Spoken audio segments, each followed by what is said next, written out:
Llegan las Navidades y con ellas una preocupación que se repite cada año en deportistas de todo tipo. Comemos más, bebemos algo más, dormimos peor, trasnochamos y entonces aparece el miedo. Miedo a perder la forma, miedo a engordar, miedo a estropear, miedo a estropear lo que hemos entrenado durante meses. Y la mayoría comete el mismo error: plantear este periodo desde la culpa y no desde la fisiología. Porque el cuerpo humano no entiende de fiestas, no entiende de calendarios y no entiende de tradiciones. El cuerpo entiende de estrés, de recuperación y de adaptación. Y hoy vamos a hablar de eso, no desde la moral, no desde el deberías, sino desde cómo funciona realmente tu organismo. Y vamos con el primer concepto fundamental y probablemente el más importante de todo este vídeo. El cuerpo no distingue el origen del estrés. Desde el punto de vista fisiológico, esto es clave para entender por qué muchos deportistas se estancan o se lesionan sin entrenar más. Para el organismo humano, es estrés entrenar, es estrés hacer la digestión, es estrés dormir poco, beber alcohol, viajar, cambiar las rutinas habituales, tener compromisos sociales, sufrir estrés emocional. Y todo eso se suma en un mismo sistema. El cuerpo no tiene un compartimento llamado estrés del entrenamiento y otro compartimento que se llame estrés de la vida. Existe un único concepto que se llama carga total o estrés total diario. El eje fisiológico del estrés, cuando hablamos de estrés, hablamos principalmente de la activación del eje hipotálamo-hipófisis adrenal, el sistema nervioso autónomo y la respuesta inflamatoria sistémica. Cada estímulo estresante, independientemente de su origen, activa estas mismas vías. Y en el trabajo clásico de McEwen, introdujo ese concepto de allostatic load o carga alostática, que describe cómo el organismo paga un precio fisiológico por adaptarse de forma continua a estímulos estresantes. Ese precio se acumula. Estrés no es igual a daño, hasta que de verdad lo es, ¿no? Es importante aclarar algo, ¿no? El estrés no es malo por definición. De hecho, el entrenamiento funciona gracias al estrés, pero solo hay adaptación cuando se cumple esta ecuación tan simple. El estrés más la recuperación suficiente es igual a adaptación. Cuando el estrés total supera la capacidad de recuperación, no va a haber adaptación, va a haber fatiga, va a haber desregulación hormonal y va a haber alteración del sistema nervioso. Y esto no es teoría, esto es realidad. Realmente esto es fisiología adaptativa básica, ¿no? Porque el cuerpo no sabe de dónde viene el estrés y desde el punto de vista bioquímico y neuroendocrino, entrenar duro va a elevar el cortisol, dormir poco va a elevar el cortisol, el alcohol eleva el cortisol, el estrés emocional eleva el cortisol y digestiones pesadas elevan la carga simpática y metabólica. El cortisol no pregunta por el origen del estímulo. El sistema nervioso autónomo no distingue si el estrés viene de una serie de Z5 o de una cena copiosa con poco sueño. El cuerpo responde igual, activando mecanismos de supervivencia, no de rendimiento. Entonces aquí entra la fisiología del entrenamiento de resistencia. Stephen Seiler explica que el rendimiento no mejora por acumular estrés, sino por dosificarlo de forma inteligente dentro de la capacidad adaptativa del atleta. Cuando el estrés total es demasiado alto, disminuye la señal anabólica, se reduce la biogénesis mitocondrial, se altera la función neuromuscular y aumenta la inflamación de grado bajo. Es decir, el cuerpo entra en modo de conservación, no en modo de mejora. El estrés total, digamos desde el punto de vista metabólico, un organismo estresado utiliza peor los hidratos de carbono, oxida peor las grasas y altera la señalización del lactato. Y aquí conecta directamente con los trabajos de George Brooks. La teoría del lactate shuttle explica que el lactato es un metabolismo central solo cuando el entorno interno es estable.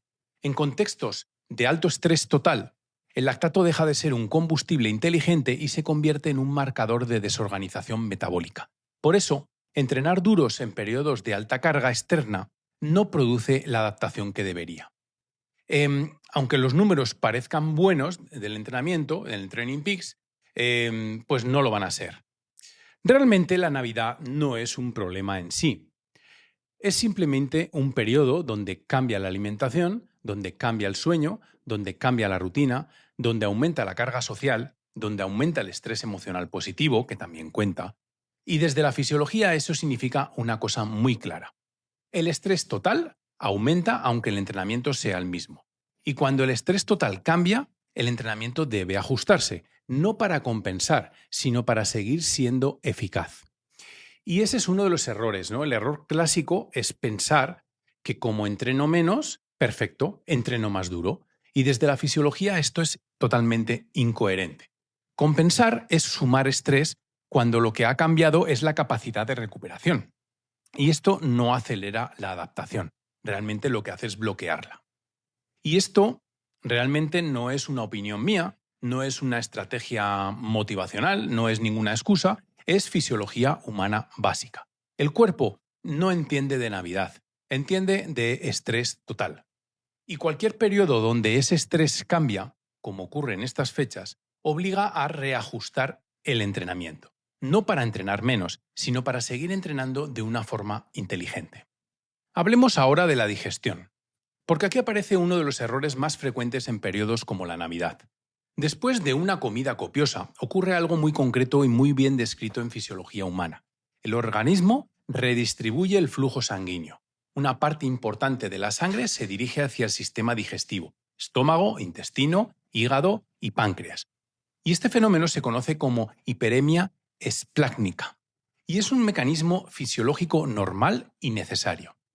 Realmente es una redistribución del flujo sanguíneo cuando realmente comemos copiosamente, ¿no? Va a aumentar el flujo hacia el sistema digestivo, disminuye la disponibilidad de sangre para el músculo esquelético y se reduce la capacidad de transporte de oxígeno hacia los tejidos activos. Y esto no es una sensación subjetiva, es un hecho fisiológicamente medible. El cuerpo va a priorizar la digestión porque digerir es esencial para la supervivencia. Entrenar intenso en este contexto significa competir por recursos internos. Además del flujo sanguíneo, ocurre algo más importante. Se activa el sistema nervioso parasimpático, el llamado sistema de reposo y digestión. Y esto implica la reducción del tono simpático, menor activación neuromuscular y menor capacidad de generar y sostener intensidad. Desde el punto de vista del sistema nervioso, el cuerpo no está preparado para rendir al máximo. Por eso es clave entender esta frase. Entrenar intenso en plena digestión no es valentía, es ignorancia fisiológica. Y las consecuencias son claras. Cuando se entrena duro durante la digestión, el rendimiento mecánico disminuye, la percepción de esfuerzo aumenta y la eficiencia metabólica se reduce. Es decir, se sufre más para obtener menos estímulo. Y desde la fisiología del entrenamiento, eso es exactamente lo contrario de lo que estamos buscando. La digestión no es un proceso pasivo. Hay otro punto fundamental que tenemos que tener en cuenta. Hacer la digestión no es descansar. La digestión consume energía. Activa enzimas, hormonas, estimula el sistema inmune intestinal. Y esto genera una respuesta inflamatoria local. El intestino es uno de los órganos con mayor actividad inmunológica del cuerpo humano. Y esto significa que una comida copiosa ya supone en sí una carga metabólica interna, no visible, no cuantificada en Training Peaks, pero real. Y desde el punto de vista energético, existe lo que se denomina efecto térmico de los alimentos. Cuanto más abundante y compleja es la comida, mayor es el coste energético de digerirla, mayor es la activación metabólica y mayor es la carga interna. En términos fisiológicos, esto se suma al estrés total del que habíamos hablado en el bloque anterior. Aquí conecta directamente con el metabolismo del ejercicio. Según la teoría del lactate shuttle, desarrollada por Josh Brooks, el lactato es un intermediario clave del metabolismo energético, pero su papel depende del contexto interno. Durante una digestión pesada, se altera la utilización de sustratos, cambia la biodisponibilidad de glucosa y se modifica la eficiencia oxidativa. En este escenario, el lactato deja de ser un metabolismo útil y pasa a ser un indicador de desorganización metabólica si se fuerza la intensidad. Por eso, entrenar duro después de comer no va a mejorar el metabolismo. Al contrario, lo confunde. Desde el punto de vista adaptativo, Eso tiene una consecuencia muy clara. El estímulo aplicado en un contexto interno desfavorable no va a generar la adaptación esperada. No porque el entrenamiento sea malo, sino porque el cuerpo no está en condiciones de asimilarlo. Roberts y otros ya explicaron que el rendimiento y la fatiga están profundamente condicionados por el equilibrio ácido-base y el entorno metabólico interno.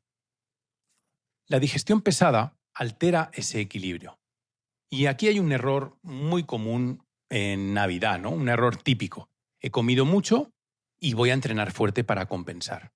Desde la fisiología, esto es un doble error. 1.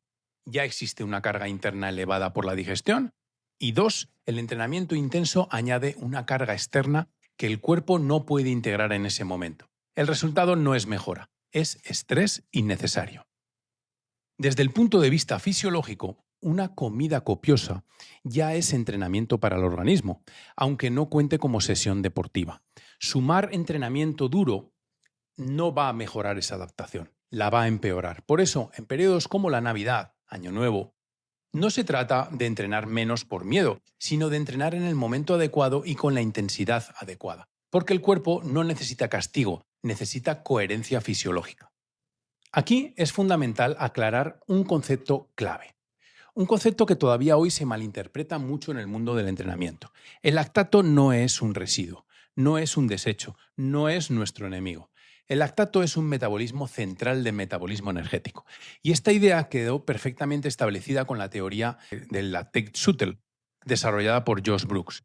Según esta teoría, el lactato actúa como un vector energético y de señalización, conectando distintos tejidos del organismo. El músculo que lo produce es el lactato, el corazón que lo oxida, el hígado que lo reutiliza y el cerebro que también lo emplea como sustrato. Es decir, el lactato no es un problema, es una solución fisiológica inteligente.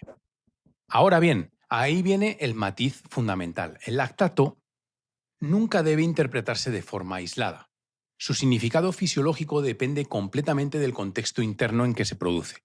No es lo mismo producir lactato cuando el organismo está descansado, bien dormido, con bajo estrés acumulado y con digestión ligera, que producir lactato cuando el organismo está cargado digestivamente, con estrés acumulado, con sueño alterado, con carga simpática. El lactato realmente es el mismo, pero el entorno metabólico no lo es. Cuando el organismo está en un contexto favorable, el lactato se transporta eficientemente, se reutiliza como combustible y mejora la coordinación metabólica entre tejidos. En ese contexto, el lactato es un aliado de la adaptación, pero cuando el contexto interno está alterado, como puede pasar en Navidades, las digestiones pesadas, el estrés social acumulado, el sueño fragmentado, el alcohol, la utilización realmente de ese lactato cambia radicalmente. No porque el lactato, como hemos dicho antes, sea malo, sino porque el sistema está desorganizado metabólicamente. Recordemos lo visto en lo que hemos hablado antes. La digestión copiosa ya supone una carga metabólica. El estrés total activa el eje hormonal. El sueño alterado va a afectar al sistema nervioso central. Todo eso modifica, primero, la biodisponibilidad de la glucosa, la eficiencia mitocondrial, la capacidad oxidativa. En ese escenario, forzar la producción de lactato mediante el entrenamiento intenso no va a enviar una señal adaptativa clara. Lo que va a hacer es enviar una señal de emergencia. Y esto queda muy bien explicado en el trabajo de San Millán y Brooks, ¿no? Y en ese estudio se enfatiza que el lactato solo tiene valor cuando se interpreta dentro del estado metabólico global del individuo. El lactato no habla solo de intensidad, habla de salud mitocondrial, de flexibilidad metabólica y de equilibrio entre producción y aclaramiento. Por eso, en periodos donde el contexto interno cambia, como es en Navidades, los mismos valores de lactato no significan lo mismo. El error de entrenar por números es un mal contexto y aquí aparece otro error que es habitual. El deportista ve que los vatios son los mismos, el ritmo es similar, la frecuencia cardíaca responde y asume que el estímulo es totalmente correcto. Pero internamente, el organismo puede estar pagando un coste mucho mayor por ese mismo estímulo. Y esto realmente, señores, no es eficiencia, es desgaste. Además, el lactato está estrechamente relacionado con el sistema nervioso. Cuando el contexto interno es desfavorable, Aumenta la percepción del esfuerzo, se altera la señal aferente al cerebro, se activan mecanismos de protección central y el cuerpo va a reducir la adaptación para preservar la homeostasis. Porque no es porque seas débil, sino porque el organismo es inteligente. Navidad, digamos, no estropea el metabolismo, pero sí modifica el contexto interno. Más carga digestiva, lo que hemos dicho, más estrés social, menos sueño, menos regularidad.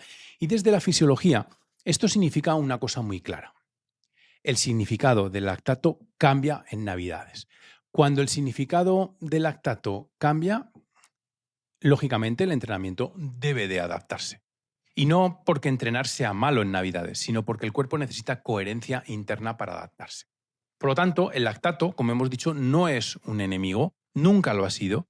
El problema no es producir lactato en sí, sino el problema es producirlo en un contexto interno que no permite interpretarlo ni utilizarlo correctamente. Por eso, en periodos como las Navidades, no se trata de eliminar el entrenamiento, se trata de ajustarlo al contexto metabólico real. Porque el cuerpo no se adapta a números, se adapta a señales fisiológicas coherentes. Antes de continuar, quiero dejar algo muy claro. Y no voy a decirte que no bebas, no voy a entrar en juicios morales y no voy a hablar de culpa. Voy a hablarte o voy a explicarte qué ocurre en el cuerpo cuando bebes alcohol, aunque probablemente ya lo sepas. Y por qué entrenar como si no hubiese pasado nada es fisiológicamente incoherente. El alcohol no es un nutriente, es una prioridad metabólica. Desde el punto de vista bioquímico, el alcohol tiene una característica clave. El cuerpo no puede almacenarlo. Esto significa que cuando entra en el organismo, el hígado prioriza su metabolismo por encima de todo lo demás. Mientras el hígado está metabolizando alcohol, se frena la resíntesis de glucógeno, se altera la regulación de la glucosa, se reduce la eficiencia metabólica general. Y es decir, aunque comas hidratos, el cuerpo no los gestiona igual si hay alcohol presente. Desde la fisiología del ejercicio, eso se traduce en una cosa muy concreta. La recuperación energética se retrasa. El glucógeno es el combustible central del rendimiento en deportes de resistencia. La evidencia muestra que el alcohol interfiere en la reposición de glucógeno muscular, altera la señalización insulínica y retrasa la recuperación posesfuerzo. Y esto no significa que pierdas todo lo entrenado, significa que el cuerpo tarda más en volver a estar listo. Y si entrenas duro antes de que eso ocurra, el estímulo pierde calidad adaptativa. Y ahora vamos a la parte, digamos, más importante y también la más ignorada. El alcohol altera el sistema nervioso central. Incluso en cantidades moderadas, va a modificar la actividad del sistema nervioso autónomo, va a reducir la variabilidad cardíaca, de la frecuencia cardíaca, va a aumentar el tono simpático residual y va a interferir con la recuperación neural. Pero, sobre todo, afecta al sueño profundo. El alcohol puede facilitar el inicio del sueño, qué duda cabe, pero empeora la calidad de ese sueño. Reduce las fases de sueño profundo y las fases REM, que son las fundamentales para recuperar neuromuscularmente, para esa consolidación motora y la regulación hormonal. Dormir más horas no va a compensar dormir peor. Desde la fisiología del rendimiento, esto tiene una consecuencia directa. El sistema nervioso no se recupera completamente. Y aquí es donde entra un concepto clave, otro más. El rendimiento no está limitado solo por el músculo, está regulado por el sistema nervioso central. Como explica Amann, el cerebro integra múltiples señales periféricas y centrales para decidir cuánta intensidad permite sostener el organismo. Cuando el sistema nervioso está alterado, va a aumentar la percepción del esfuerzo, disminuye la tolerancia a la intensidad y se activan mecanismos de protección. No porque falte forma física o porque falle la forma física, sino porque el cerebro detecta un entorno interno desfavorable. El error clave es entrenar como si no hubiese pasado nada. Y aquí el deportista bebe algo más de lo habitual, duerme peor y al día siguiente intenta entrenar fuerte para compensar, ¿no? Y desde la fisiología esto no tiene sentido. No estás entrenando a un cuerpo recuperado, estás entrenando a un sistema metabólicamente y neuralmente alterado.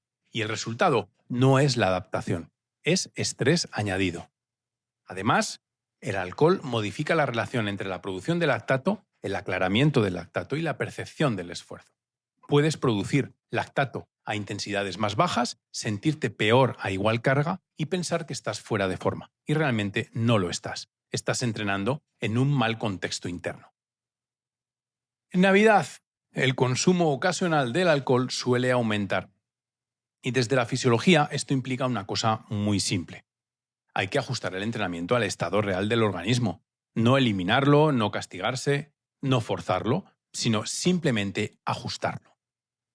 El alcohol realmente no te hace peor deportista. Entrenar ignorando sus efectos fisiológicos, sí.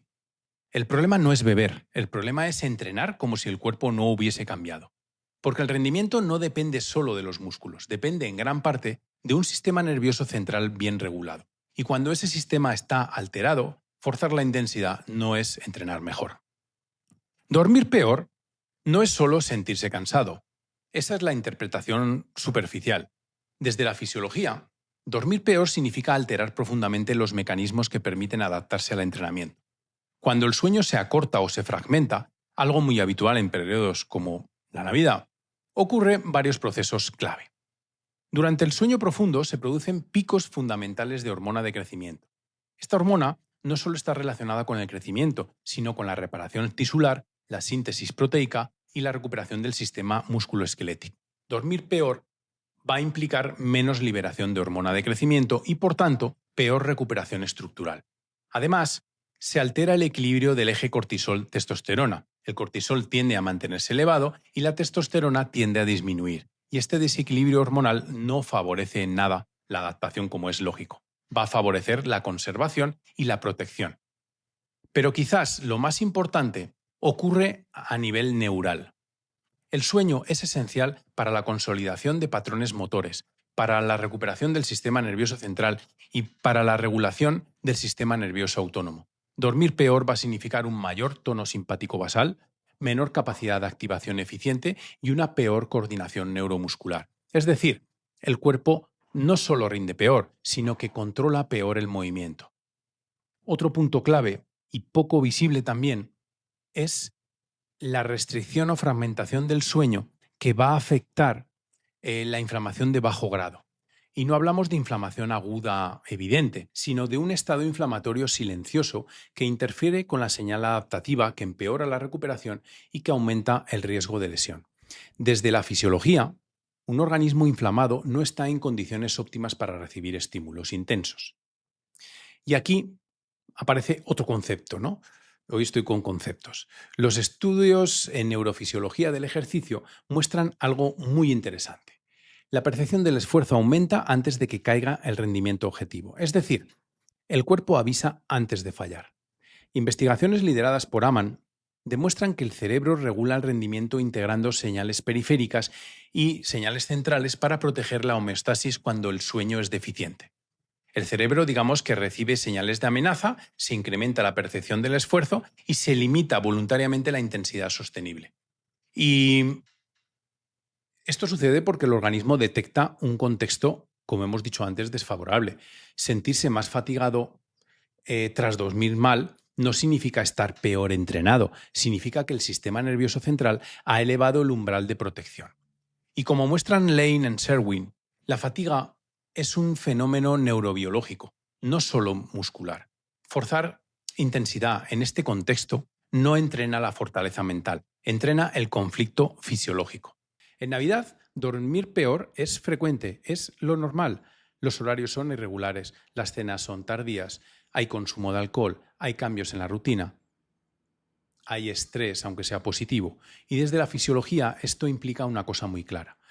La capacidad de asimilar el entrenamiento intenso va a disminuir aunque la motivación sea muy alta. Y el cuerpo no se adapta a la motivación, se adapta al estado interno real. El deportista nota que todo cuesta más y decide apretar para compensar. Y desde la fisiología esto es un error conceptual. Si la percepción del esfuerzo aumenta antes de que caiga el rendimiento, es porque el cuerpo está activando un mecanismo de seguridad.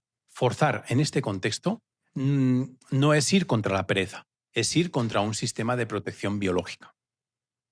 Dormir no es una anécdota, es un cambio profundo en el entorno interno del organismo. Cuando el sueño se altera, cambia la respuesta hormonal, cambia la regulación neural cambia la capacidad adaptativa.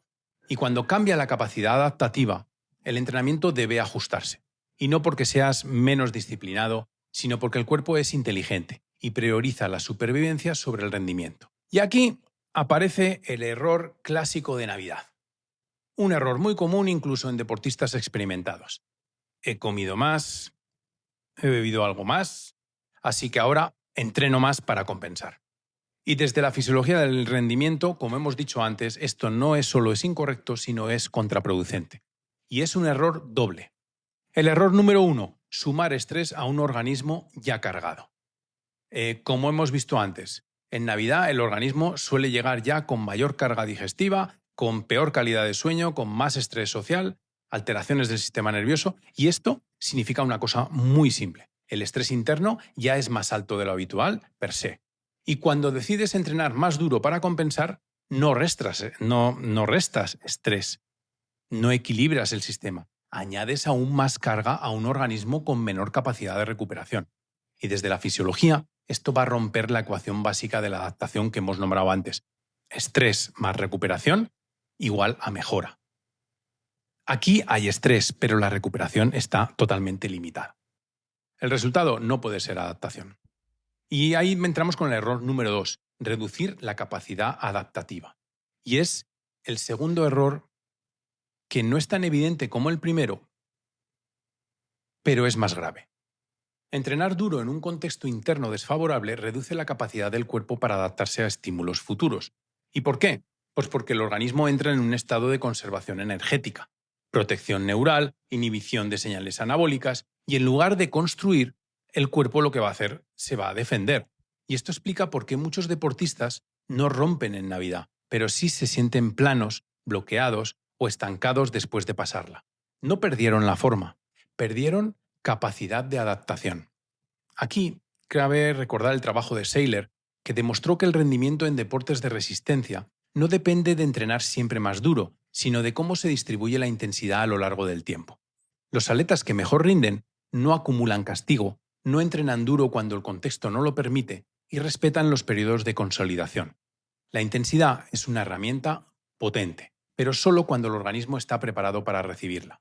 Porque la Navidad no es el momento fisiológico para apretar desde el punto de vista del entrenamiento. Navidad no es el momento óptimo para hacer test máximos, para hacer sesiones de VO2 max, para hacer bloques externos de carga, para demostraciones de forma, incluso para competir. No porque entrenar intenso sea malo, sino porque el contexto interno no acompaña. Aplicar estímulos máximos en este contexto, de sueño, digestión, estrés acumulado, es como intentar construir sobre un terreno inestable. Consolidar, realmente tenéis que tener en cuenta que no es perder el tiempo. Y aquí voy a desmontar otro mito. Consolidar no es hacer menos. Consolidar es permitir que el cuerpo asimile lo ya entrenado. Desde la fisiología del entrenamiento, muchas adaptaciones no ocurren cuando el estímulo pasa, sino después, cuando el estrés baja. Navidad es un periodo excelente para estabilizar la base aeróbica, para mejorar la economía, para proteger el sistema nervioso y para reducir la inflamación acumulada. Y esto no se ve en los números a corto plazo, pero se nota claramente en el siguiente bloque de entrenamiento. Este error no es solo fisiológico, también es psicológico. El deportista siente que rompe la disciplina y necesita castigarse para recuperar el control.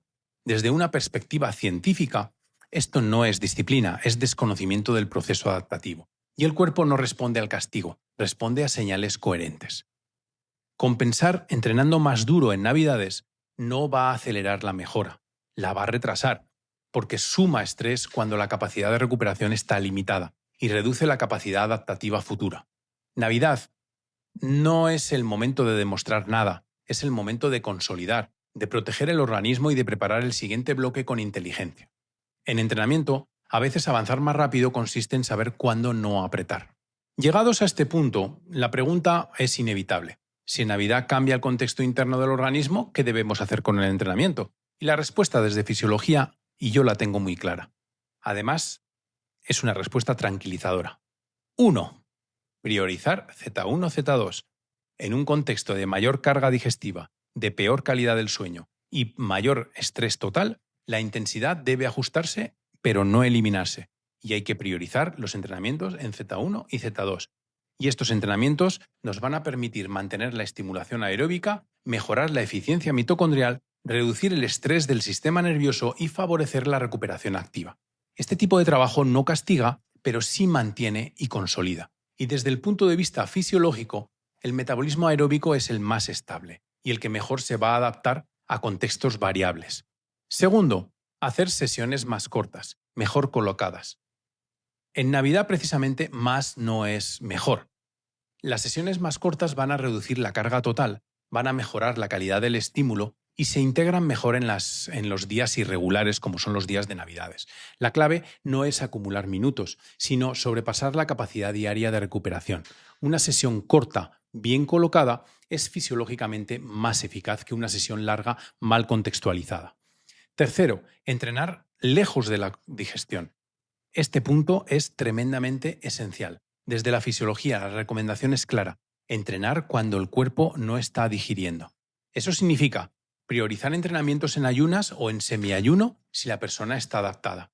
Entrenar antes de las comidas principales o dejar varias horas tras las comidas copiosas. De este modo, el flujo sanguíneo va a estar disponible para el músculo, el sistema nervioso está más reactivo y el estímulo se asimila mejor. No es una estrategia de moda. Es coherencia fisiológica básica. En cuarto lugar, proteger el sistema nervioso. En Navidad, el sistema nervioso suele estar más exigido. Por eso, protegerlo es clave. Y esto va a implicar evitar sesiones máximas, reducir trabajos muy neurales, priorizar sensaciones sobremétricas y aceptar ritmos y vatios algo más bajos. El sistema nervioso es el gran regulador del rendimiento. Y si lo proteges ahora, responderá mejor después. Y aquí es importante cambiar el enfoque mental. Navidad no es un paréntesis inútil, es una ventana fisiológica muy interesante. Y es ideal para trabajar, por ejemplo, técnica, economía de movimiento, gestos eficientes, conciencia corporal, todo aquello que normalmente queda relegado cuando el entrenamiento está muy cargado de intensidad. Este tipo de trabajo no siempre se refleja en datos, pero mejora profundamente la calidad del movimiento. Asimilar realmente es entrenar.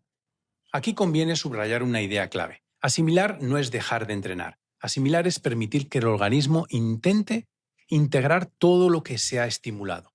Muchas adaptaciones importantes, como la mejora mitocondrial, la eficiencia metabólica, la reducción de la inflamación, la estabilidad natural, ocurren cuando el estrés baja, no cuando el estrés sigue acumulando. Esto conecta directamente con lo que explica James Gladden en el trabajo de 2008. Gladden describe que el metabolismo mejora cuando el entorno interno es estable y las señales adaptativas son claras. Un organismo saturado en estímulos no optimiza, se protege. Una Navidad bien gestionada puede ser uno de los periodos donde el metabolismo mejor se reorganiza. Así que la conclusión es clara. En Navidad no se trata de entrenar menos por miedo, ni de entrenar más por culpa. Se trata de entrenar de forma coherente con la fisiología real del cuerpo. Priorizar Z1, Z2, reducir la duración de los entrenamientos, alejar los entrenamientos de la digestión, proteger al sistema nervioso y aprovechar para consolidar. Y eso no hace perder forma, hace que el cuerpo asimile lo que ya ha entrenado y llegue más fuerte al siguiente bloque. Porque en entrenamiento, la inteligencia fisiológica siempre gana al castigo.